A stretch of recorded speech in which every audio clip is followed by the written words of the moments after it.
Welcome to popular TV network. నేను సిరి. So ఈరోజు ఆంధ్రజ్యోతిలో హెడ్లైన్స్ ఏమున్నాయో ఒకసారి చూసే ప్రయత్నం చేద్దాం. హార్మోజ్ మళ్ళీ మూత. మనం మొన్ననే మాట్లాడుకుందాం. ఇది ఎన్ని రోజులు కొనసాగుద్దో తెలీదు, మళ్ళీ మూసే అవకాశాలు ఉండొచ్చు, ఉండకపోవచ్చు అని చెప్పి మనం ఎట్లయితే మాట్లాడుకున్నామో మళ్ళీ అదే సీన్ రివర్స్ అయిపోయింది. ఇక్కడ ఏంటంటే ఇజ్రాయెల్ దాడులకు నిరసనగా జలసంధిని మూసివేసిన ఇరాన్ చర్యకు ధృవీకరించిన అమెరికా అధ్యక్షుడు డొనాల్డ్ ట్రంప్. దాడులు ఆపకపోతే ఇరాన్ను లేకుండా చేస్తామని హెచ్చరిక. హార్మోజ్ జలసంధిలో తామే టోల్ వసూలు చేస్తామని ప్రకటన. ప్రపంచానికి మళ్ళీ చమురు కష్టాలు. హార్మోజ్ బంద్కు ట్రంపే కారణం. జర్మనీ, స్విట్జర్లాండ్లో చర్చలు, ఇరాన్ వాకౌట్. అసలు ఎందుకు ప్రతి దాంట్లో ట్రంప్ వేలు పెడతాడు. అది అయిపోయింది, ఇంకా ఓకే, దీనికి ఒక ఎడ్డి పాయింట్ వస్తుంది అనుకుంటే చాలు, మళ్ళీ అది ఏదో ఒకటి ఆయన మాట్లాడడం, ఆయన చెయ్యడం. ఆయనకేం కావట్లే కానీ ప్రజలకు మాత్రం మస్తు ఇబ్బంది అవుతుంది. 4 నెలల సంక్షోభం తర్వాత 4 రోజుల క్రితమే తెరుచుకున్న హార్మోజ్ జలసంధి మళ్ళీ మూతపడింది. చమురు కష్టాలు తీరబోతున్నాయని ప్రపంచం ఊపిరి పీల్చుకునే లోపే తిరిగి మొదలైంది. సుదీర్ఘ చర్చల తర్వాత అమెరికా, ఇరాన్ మధ్య తాత్కాలిక కాల్పుల విరమణ ఒప్పందం కుదరడంతో ఈ నెల 17న జలసంధిని ఇరాన్ తెరిచింది. యుద్ధం వల్ల దాదాపు 110 రోజుల పాటు పర్షియన్ గల్ఫ్లోనే నిలిచిపోయిన చమురు నౌకలు మెల్లగా గమ్యం వైపు కదిలాయి. కొన్ని నౌకలు జలసంధిని దాటాయి.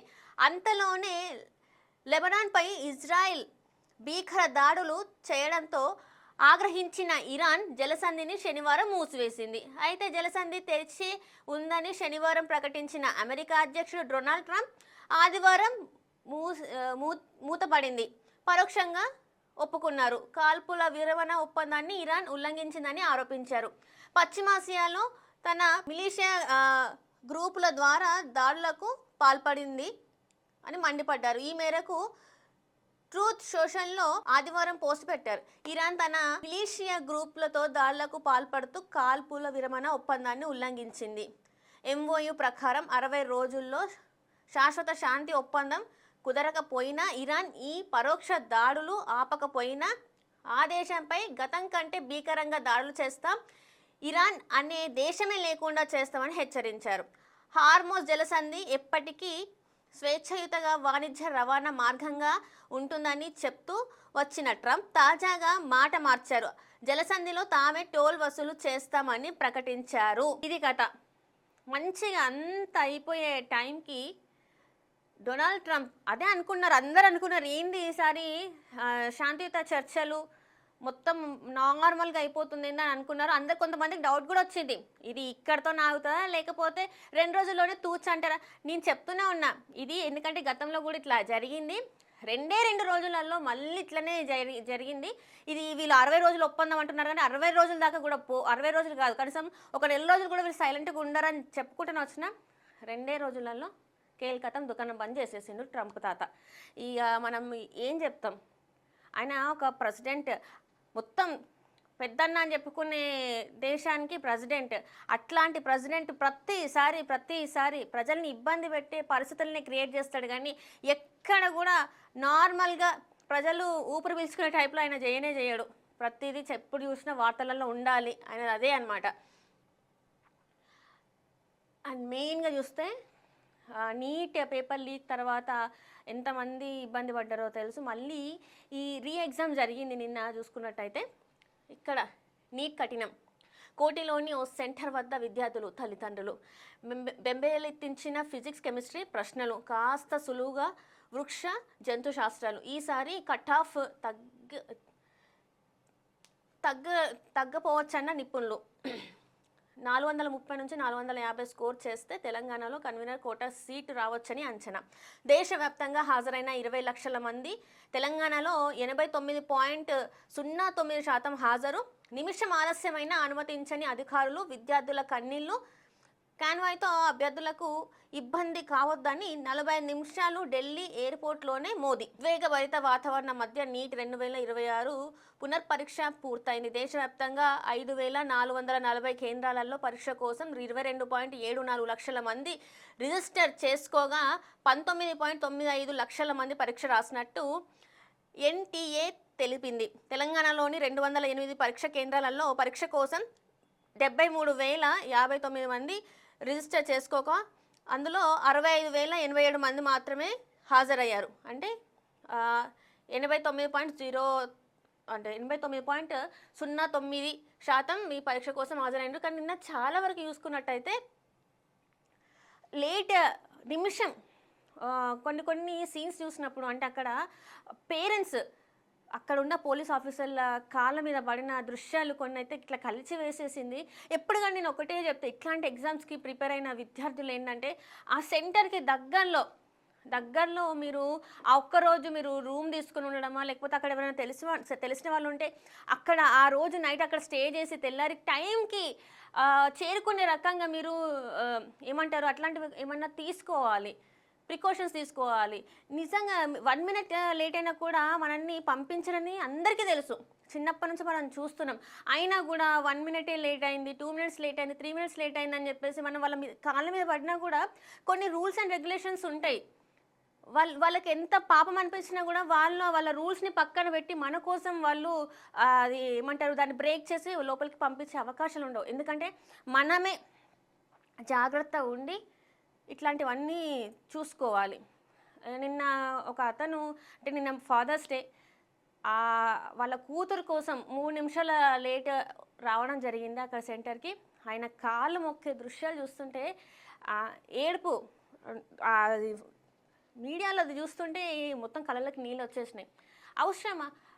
ఒకసారి ఆలోచించండి. ఇట్లాంటివి పునరావృతం అవ్వకుండా ఉండాలంటే ఆ సెంటర్కి దగ్గరలో ఉన్న ప్లేస్లో మీరు ఏదో ఒక ప్రత్యామ్నాయం చూసుకోవాలి.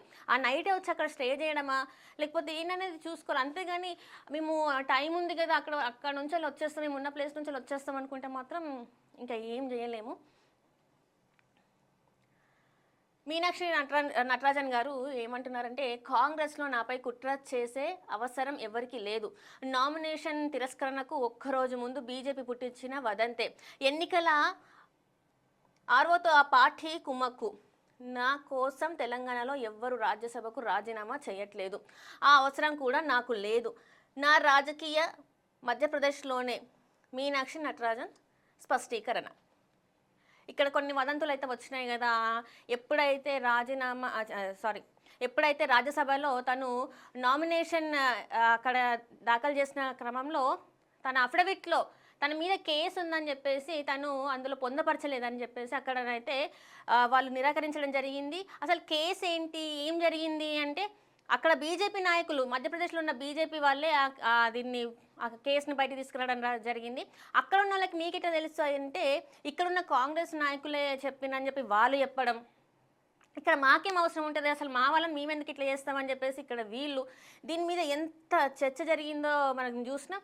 అండ్ అట్లనే వేం నరేందర్ రెడ్డి కూడా ఆయనని రాజీనామా చేపించి మీనాక్షి నటరాజన్ గారిని పంపించాలని చెప్పేసి కొన్ని వార్తలు కూడా విన్నాం. అది కూడా కాదని ఇప్పుడు స్పష్టం చేస్తూ తను ఎవరు రాజీనామా చేయాల్సిన అవసరం లేదు, ఏం లేదు. అట్లాంటి అసలు నా మీద కుట్ర పన్నాల్సిన తెలంగాణలో నా మీద కుట్ర పన్నాల్సిన అవసరం ఎవరికి లేదు కాంగ్రెస్లో అని చెప్పేసి తనే స్పష్టీకరణ చేస్తుంది.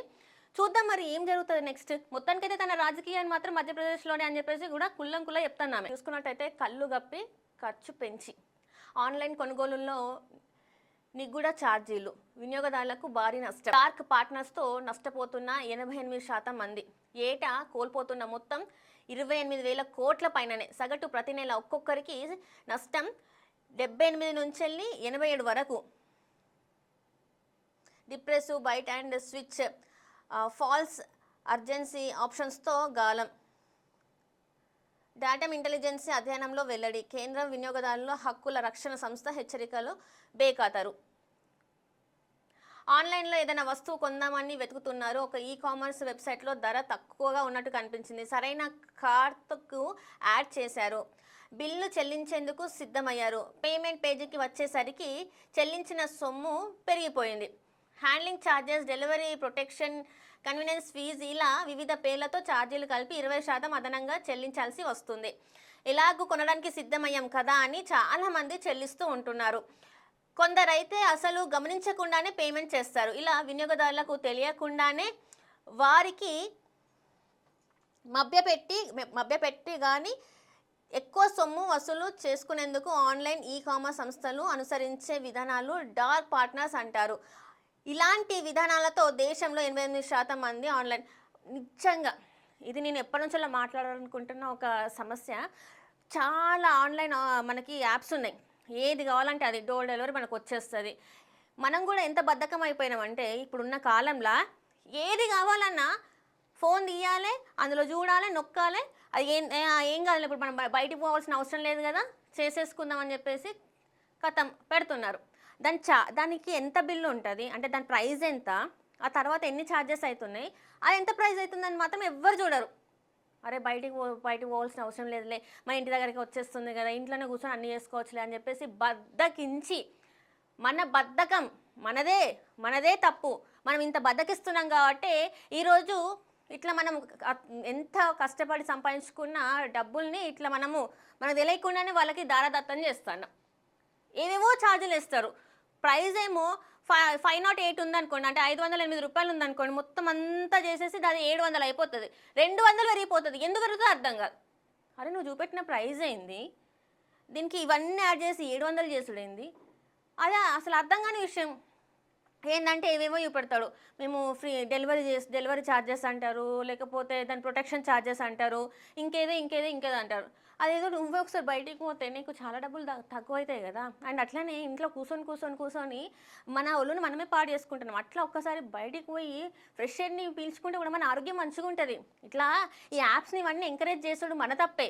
కొంచెం బయటికి కూడా వెళ్ళి అత్యవసర పరిస్థితులలో ఇట్లాంటివి చేయడంలో తప్పేం లేదు, కానీ ప్రతిసారి ఇట్లనే చేయడం అనేది నేను తప్పు అంటాను. కొంచెం మన బాడీని కూడా మనకి ఏమంటారు, కొంచెం ఎనర్జీగా ఉండాలి, లేకపోతే కొంచెం యాక్టివ్గా ఉండాలంటే అప్పుడప్పుడు బయటికి పోయి షాపింగ్ చేయండి, బయటికి పోయి తిరగండి, మంచిగా ఉంటుంది ఆరోగ్యం కూడా. రైట్. సో ఇది చూసుకున్నట్టయితే ఆంధ్రజ్యోతిలో మెయిన్ హెడ్డింగ్ అనమాట నీట్ ఎగ్జామ్స్ గురించి.